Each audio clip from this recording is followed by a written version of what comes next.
I had a summer where I played basketball when I was like 10 or 11 years old, in a very prominent summer league in Philadelphia called the Sunny Hill League, where my father played, my uncle played, and they were like all-time greats and Yeah. that sort of stuff. And Wilt Chamberlain played in the league, Earl of Pro Monroe played in the league.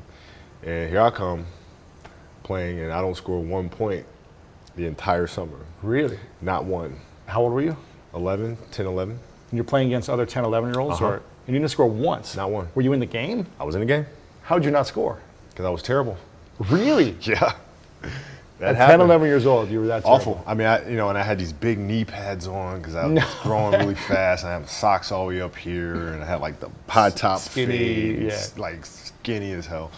And I scored not a free throw, nothing, not a lucky shot, not a breakaway layup, 0 points. And I remember crying about it and being upset about it. And my father just gave me a hug and said, "Listen, whether you score 0 or score 60, I'm going to love you no matter what."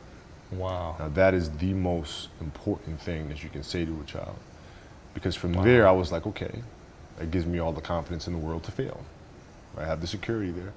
But to hell with that, I'm scoring 60. Let's go. Right. And from there I just went to work. And I Wow. stayed with it, and I kept practicing. Is that when you think the mentality of hard work started to come in for you at that age, when you failed so miserably, I guess, that summer? I think that's when the idea of understanding a long-term view became important, because I wasn't going to catch these kids in a week. I wasn't going to catch them in a year, right? So that's when I sat down and said, okay, this is going to take some thought, all right? What do I want to work on first?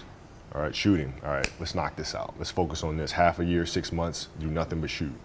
All right, after that, all right, creating your own shot, and then you focus. So I started creating a menu of things. When I came back the next summer, I was a little bit better, right? And A I menu came being back- like, I've got my jump shot from 15, I've got my I got my jump fadeaway, shot from I've got my- 15. I got my 3-point shot, like just open shots, not miss open shots, right? Right. Be able to shoot it with speed, because those kids are so much more athletic. Yeah. And then the next summer I came back, I was a little better. And the summer came back, You the scored. next summer I was a little better. I scored. Yeah, it you- wasn't much, Right. but I scored. And this you know? is 12, 13. 12, 13. And then 14 came around, back half of 13, 14 years old, and then I was just killing everyone. And it happened in 2 years. And I wasn't expecting it to happen in 2 years, but it did, because what I had to do was work on the basics and the fundamentals, while they relied on their athleticism and their natural ability. And because I stick to the fundamentals, it just caught up to them. And then my body, my knees stopped hurting. I grew into my frame, and And then your athleticism, once you have the fundamentals, Exactly. the hard work, the mindset, and you tack on the athleticism, it's game over. Then it was game over. Wow. So from 13, you're good, average still? I was good. I was good. good. And then about the end of my right when I was turning 14, I became the best player in the state. At 14. At 14. So from 12 to 14, you went from scoring 0 to being the best in the Yep. state of all ages. Yep. But it's simple. Like if you do the math on this, right? Like if you're thinking about how often kids are playing, right? And I tell this to my daughter and my daughter's team as well that I coach. So it's a simple thing of math. If you want to be a great player, if you play every single day, 2-3 hours, every single day, over the course of a year, how much better are you getting? Most kids will play maybe, an hour and a half, 2 days a week. Right. Do the math on that. It's It's not going to get it done.